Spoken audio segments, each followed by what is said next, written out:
Christi here with Little Salty Homesteader. Welcome back to my YouTube channel. I am back today with the hopefully first of many weekly updates for the spring and summer garden season.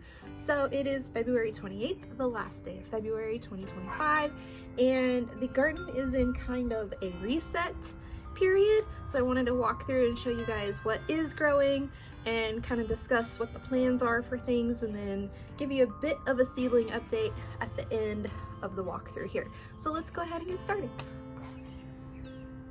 All right, as per tradition from previous weekly updates, we're starting over here in what I affectionately refer to as the tomato patch. As you can see, there's obviously no tomatoes growing. There really isn't a whole lot of any variation in the crops that are growing, but some things that have changed since the last time I provided any sort of garden updates is we have onions. Let me see if I can get a little bit closer for you guys. You can see. So this bed here has red onions, and then this bed here has the 1015Y Texas sweet onions. They're kind of in the middle of the beds, and the thought process behind that was to allow room for the transplant of tomato crops to be planted along this back side. We have a couple of lonely Brussels sprout plants there, and then tomatoes along this side as well. Now, something that's going to be different from last year is that I'm not going to be doing 2 rows of tomatoes in these beds. While I had a really great tomato season, what I found was that it got really crowded and overgrown and a little bit too unruly for my tastes. So I'm just gonna have 1 row of tomatoes in each of the 3 beds, and then the front of this one and the front of this one will have peppers. I believe hot peppers are going to go in these 2. In this front one, we have, we still have some kale that is growing. Some of it looks a little worse for wear from the super cold temps last week. Like this dino kale here does not look great, but the curly leaf kales look really great, as does this Russian kale. So kale at this end, and then over here we have collard greens and a very random, what I believe to be a purple sprouting broccoli or some type of sprouting broccoli of some sort. This one went through quite a bit of frost damage, so I actually do need to cut it down. The collard greens also went through some frost damage, but you can kind of see that they seem to be okay. They seem to be recovering all right, and it looks like they're possibly going to be bolting soon, so I am actually going to be cutting these down as well. I do need to make room for the tomatoes to be planted at the end of March, and I need to amend the beds, all 3 beds as well, before any other transplanting happens. I did add fertilizer and some amendments before I put the onions in, but I didn't do a whole lot. I do need to come in with some compost and some other things. So hopefully those onions grow to a really big, healthy size. And here we have the pitty in his natural state, just hanging out. All right, as you can see from these 2 beds, they still need their updates made to them. I'm still waiting on the trellis that will be placed between these 2 to come in. It is on, I guess, back order. Whenever I checked the status, it said that it should ship by March 15th, so I'm really going to be pushing it, trying to get these 2 rebuilt and the trellis added. But what I do have over here is really big rutabaga. Well, I guess it's not really big, but it's a pretty good sized rutabaga here. So I could probably harvest that guy and figure out how to cook it. And then everything else that was in here got super frost damaged. These are all plants that I cut down yesterday. I just ran out of room in my trash can, so they're just hanging out. But with these 2 beds, because I'm going to have to extend the width of them, I'm going to have to remove the soil out, which means these gigantic okra trunks here will have to come out as well. and kind of rebuild them, attach the trellis, and then fill them back up.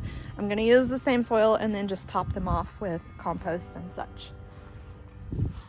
Give you some pets. Give you some pets. Sweet buddy. Sweet buddy. Okay, so with these kohlrabi, I did not protect them from any of the super cold weather that we had at all, but look at this monster right here. Look at that. That is, and then this one is pretty, this one's a pretty big size too. So between these two, could have a pretty good, nice roasted vegetable there with the rutabaga. That'll be really good. So the rest of these aren't terribly huge. This one's kind of small and cute, but I will need to remove these in order to get the trellis and stuff planted, so I'll come harvest these soon. I'm not sure when this happened. I think it happened when we got the snow in January, so I have to find I have to buy a replacement gauge for that and very carefully remove the broken one. But anyway, I noticed that it happened and I don't exactly know when, so just something that I need to replace. This bed only has 2 plants living in it, which I will sadly have to transplant whenever I do all of the work to this bed. That is tarragon there, and then at the other end we have Spanish lavender. I did not protect anything in this bed from any sort of freezing temperatures. The only things that I did protect were the onions, the kale, and then over here I threw some burlap over the garlic, but you can see that it's looking really good. This has been fertilized and watered regularly and all of that stuff. It's looking pretty good, so I can't wait to harvest these probably the end of May, beginning of June, and then sunflowers will go here. But back over here, because the thought just entered my brain. I didn't tell you guys what the plan is for these beds once we get the trellis added on to the middle there. So these beds will be a bit deeper. They're going to be, what is it, 4 foot deep? Something like that. They're currently 2.5. So then they'll be 4 foot deep. And then still going to do okra along the back side here. We're gonna do sweet peppers along the front sides, but then that's gonna give a whole ton of extra room down the middle. So there's going to be some dwarf okra planted in, and then some bush varieties of squash planted in, and then of course the companion marigolds and basil and calendula and nasturtiums and all those different things that I love to interplant with. And then the trellis will have some vining things. There's going to be blue butterfly, pea flower. There's going to be some, I'm trying to think, some cucumbers that are going to be growing on here, and then some melons for the kids. I don't eat melon, but they do, so I'll grow them some melon. And then I'm trying to remember if anything else is going to go on there. I don't believe so, but it should look really cool. Oh yeah, Malabar spinach, that's the other thing. So it should look really cool once we have the trellis added and things growing along it. But I'm really excited to get that built. I'm just waiting for it to be shipped to me so I can. The dog is hunting for bees. So this time of year, while there obviously isn't very much in terms of flowers or anything pretty really, we do let the dandelions go wild. I know a lot of people really like to have the beautiful, you know, nicely landscaped turf, but if you can see some of the bees buzzing around, the dog chasing them. Yeah, I got you, didn't it? If you can see the bees and stuff fluttering around in the dandelions, that's why we leave them. It's kind of an early food source for them whenever the weather is nice, and it entertains the dog. I don't think he catches as many as he thinks he does. But over here in the flower bed, I have done a lot of cleanup. Yesterday I pruned the perennial items, so we have the salvias that are growing all the way down. I pruned the kind of dead branches and stuff off of those, and then I removed some of the dead foliage. I'm leaving some to kind of just break down and help soil health. And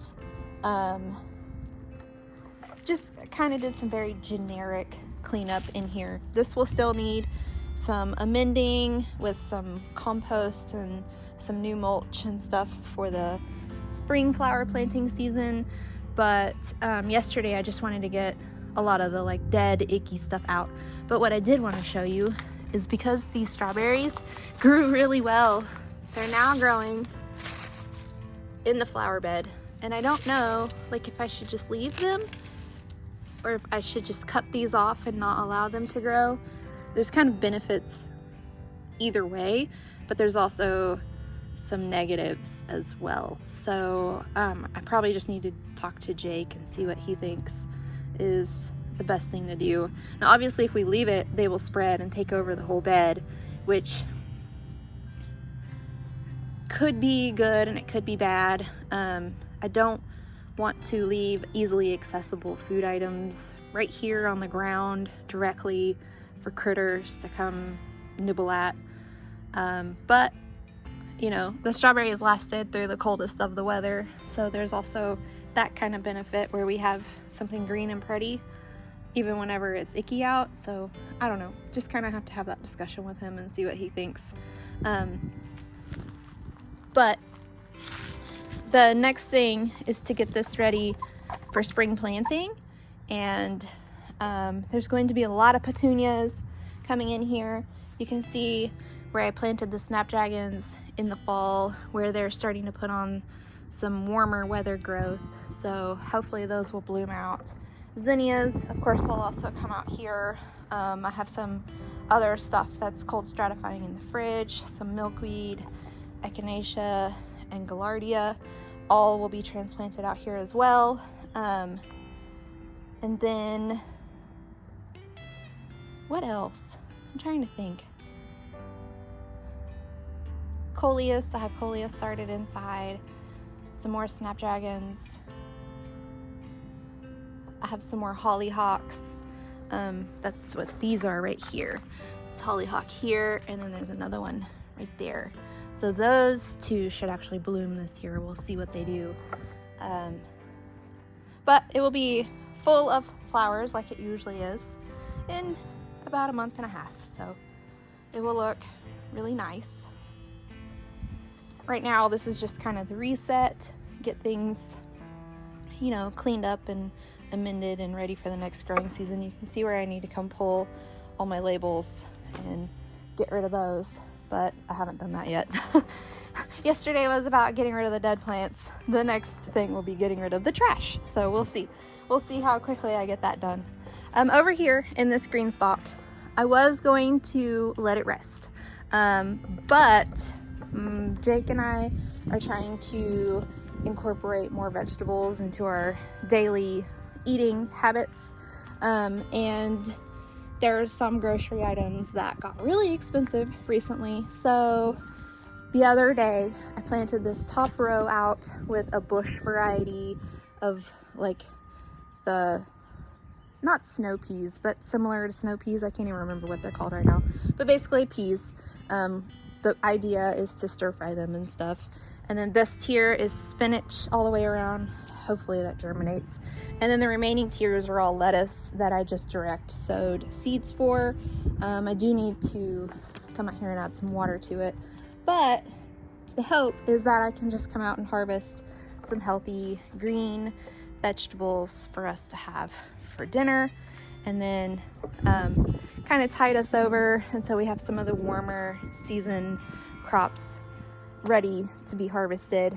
Obviously, I have been harvesting kale and eating that. I've been eating quite a bit of kale actually. The collards haven't had in a while, and then those are of course are going to be cut down and gotten rid of because they're starting to bolt and they won't taste very good once they've bolted. So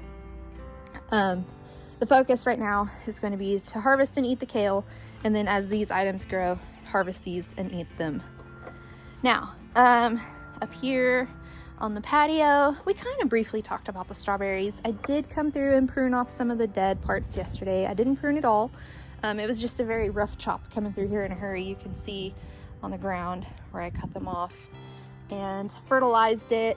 Hopefully soon we start to see, I mean, these look pretty healthy, and they survived some pretty cold temperatures. I did cover this during the really cold single-digit temperatures last week, but right now it's like 70 degrees outside, so it's just getting sunshine and hanging out.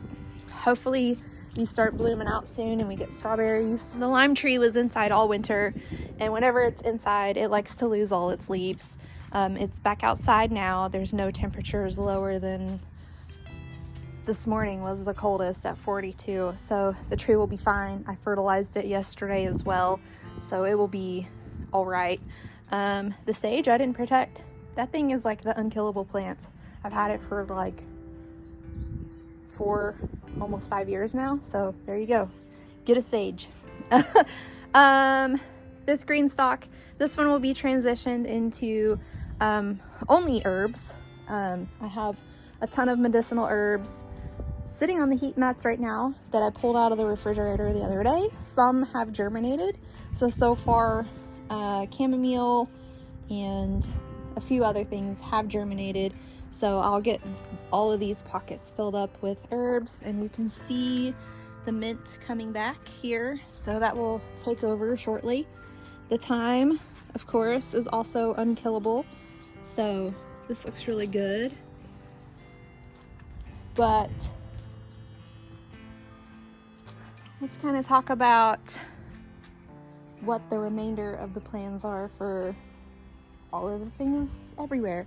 All right, so this actually has a couple of strawberry plants in it, so I'm just gonna let those kind of take over this and live their best strawberry lives. I'm also going to put some flowers in here, and then this will hold some petunias and some coleus and just look really cool and really pretty.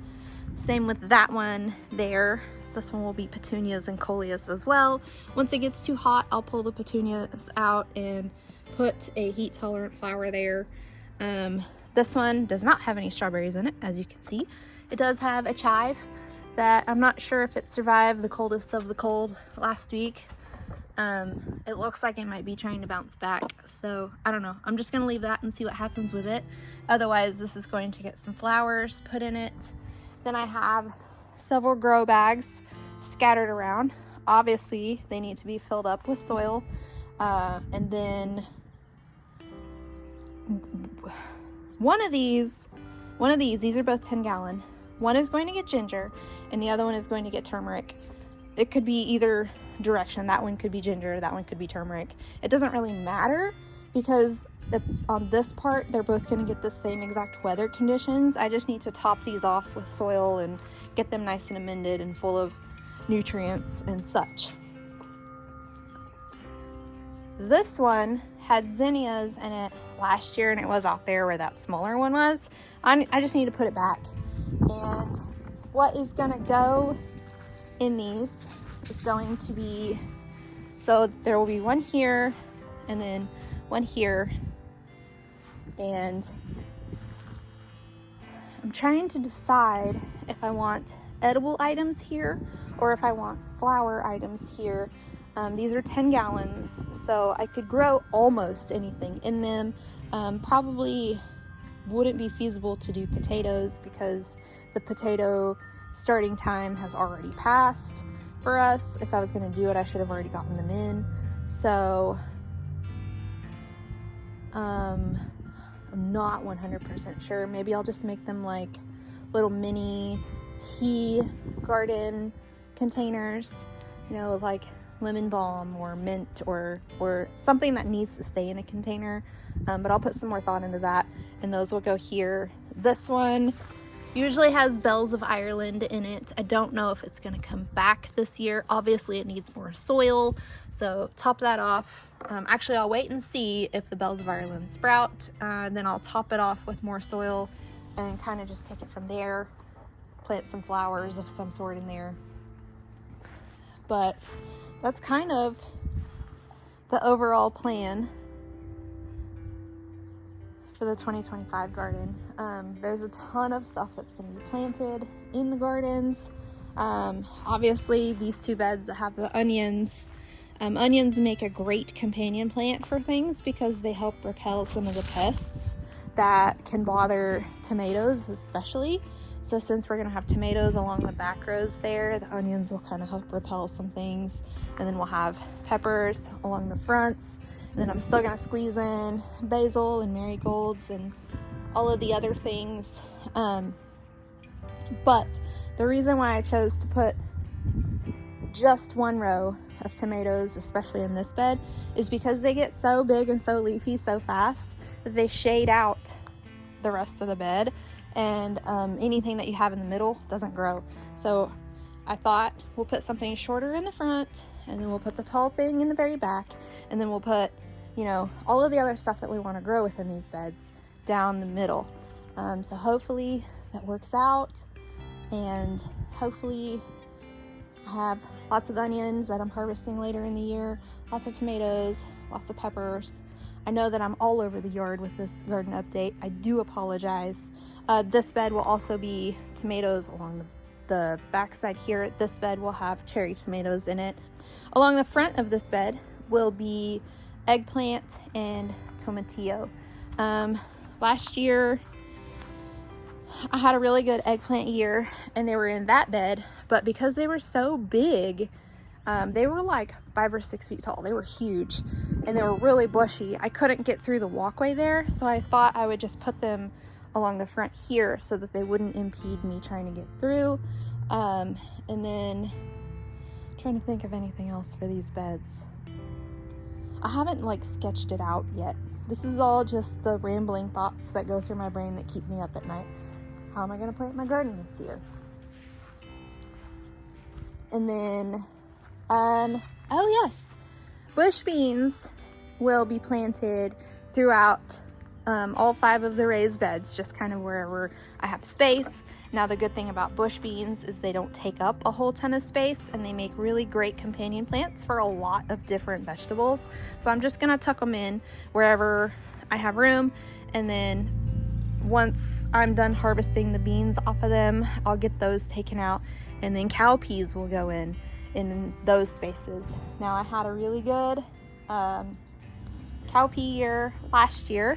If you guys watched my videos last year, you will remember that I had some in that bed and this bed and then that green stalk. I'm sure that more cow peas will go into that green stalk again, simply because I'm trying to do the same thing again where I'm kind of growing my own luck for 2026. I want to make sure that I give myself all the opportunity to do that. This one, this green stalk here, not the dog, I'm not pointing at the dog. This green stalk last year housed hot peppers, and it did really well. I still have a couple of jars of pickled jalapenos in there, and I have crushed red pepper that I made. Everything came from this green stalk. So what I'm kind of doing is a bit of a pepper experiment. So the pepper plants that I have multiple of the same variety, like I have Buena Mulatas. I have 3 or 4 different Buena Mulata peppers. So I'll put one in here and then one in one of the raised beds, and I will compare the harvest from each to see how much more I get from the raised bed or how much more I get from the green, just depending on, you know, trying to compare the growth rates of each and the harvests of each so that I can plan out my garden better next year for even more production. There are going to be some dwarf and micro dwarf tomatoes planted in this green stalk as well. So my plan is to put the micro dwarfs up top because they're not going to get very big, and then the dwarf tomatoes, depending upon their size, some of them are like 2.5 feet, some of them are like 4 feet. They probably this tier, and then the rest will be those hot peppers that I'm kind of comparing harvests against. I believe I mentioned earlier, once the garlic comes out of there, sunflowers will go in. That quad out there that's between those 2 raised beds, I will just have to think about. Last year I had squash there, and I didn't actually harvest any squash. The squash vine borers and squash bugs get very bad here very quick, so I'm actually going to be starting my squash inside this next week, and then transplanting out slightly more mature plants. That'll be my first year doing that. It's a total experiment for me. I'm just trying to see if I can actually harvest something before the pest damage becomes too great. So if I think I planted, if I think that I started way too many squash to be able to intersperse throughout these, I may plant them in there. Otherwise, maybe I'll plant sunflowers there too, because then that'll look really nice with all of the other things growing over all those vining things, and then you have these beautiful sunflowers. This area does get quite a bit of sun all day long, so I'm not worried about the sunflowers not getting enough sun, especially after about 12 o'clock whenever the sun is like more that direction. So I'll need to think about that and see what my husband thinks. He doesn't care what I do as long as it doesn't look janky. So I'll still get his opinion though, see what he feels like he might want over there, because sometimes he surprises me. But let's go ahead and give a little bit of a seedling update while we're out here. Okay, so this is just a small portion of the seedlings. I assure you, this is a very small portion of seedlings. So what we have here is this whole tray is petunias.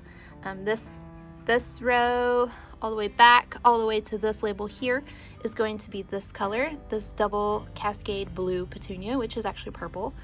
And then the remainder of the petunias in this tray are the Prism Sunshine petunia, which, if you watched last year's weekly updates, they were growing in those hanging baskets and they were really lovely.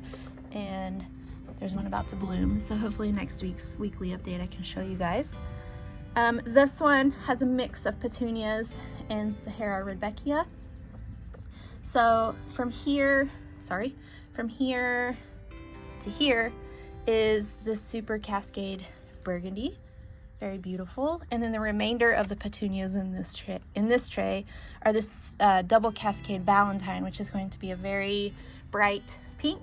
And then we have the Sahara Rudbeckia, which is kind of like a pastel muted kind of color palette for Rudbeckia. They're very lovely, and the only ones I could get to germinate out of all the Rudbeckia that I started. All right, so this tray here is a bunch of zinnias. This is all zinnias, 72 cells of zinnias. Some have multiple. Now, I'm not planting all of these in my garden. Some of these I will be selling in my son's Boy Scouts fundraiser for them to raise money for camp. But we have the Queen Lime series, Isabellina, which is kind of like a pale, like off-white color. Then we have Benary's Giant Scarlet here. There's Wine, there's Deep Red, there's the purple. Coincidentally, my daughter's Girl Scout troop is going to be planting some of these for part of their gardening badge. Then we have Canary Bird, which is just a very bright yellow, Coral, and then Ballerina. This is one of the new varieties from Johnny's. And then I will go inside and show you guys the remainder of the seedlings that we have going on here. All right, I'm gonna kind of take this shelf by shelf until we hit the floor, and then I'll take it tray by tray on the floor. But this tray here is mostly marigolds. These are the Vigo Garden seed starting trays, and you can see some germinated, some did not. That's perfectly all right. These ones were multiples germinated. They will of course be separated into their own containers. Some will go in my garden, some will go in the Girl Scouts gardening badge stuff, and then some will be sold in the Boy Scout fundraiser. This tray back here is actually tomatillo. Some will go in my garden, some will go into the Boy Scout fundraiser. This tray here, let me back up because they're tall. This tray here is tomatoes, as you can see. Now, I actually need to move this tray from this shelf because they're pretty close to the lights to the shelf below. I should probably swap with that tray just to get these guys a little bit farther away from the lights, because you can see the light can kind of scorch the leaves a bit. But I had to replant some of these tomatoes, so that's why I was waiting, because these guys are a little small still. So kind of weighing the risks here. So what I might do is switch out some of the shorter varieties in this tray, because these have all the micro dwarfs and stuff, with some of these taller ones here, so I can kind of even out the heights of stuff a bit. This is also tomatoes. Not all of these are mine. Some of these are going to the Girl Scout gardening badge. Some of these are going to the Boy Scout camp fundraiser. Some of these are going into my garden. But these you can see, especially where the scorched light damage is. I just moved them from the shelf the other day, and they're doing much better now.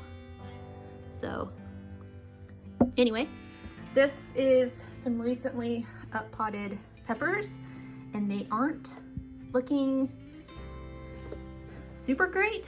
However, they are looking better than they did before I transplanted them.